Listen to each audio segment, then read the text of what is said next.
Ναι, αλλά δεν θα βγάλεις όλο το τέτοιο, θα βγάλεις λίγα backstage. Ξεκινάω. Ναι, είπε. Συγκεντρώσου, σου παρακαλώ. Το όνομά σου θυμίσέ μου. Αθηνά. Αθηνά. Αγγελική. Αγγελική. Το όνομά σου είπαμε. Αγγελική. Αθηνά. Αγγελική. Αγγελική.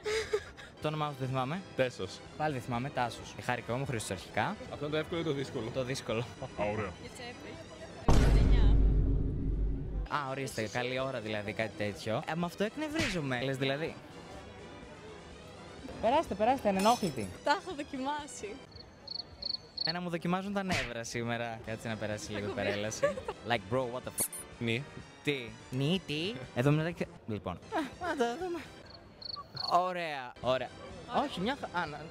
Uno due. Γιατί κέρδισες με τα 1000 ζόρια. Φλερτ, σχέση. Α! Τι εξετάσεις δίνατε? Ενδοσχολικές.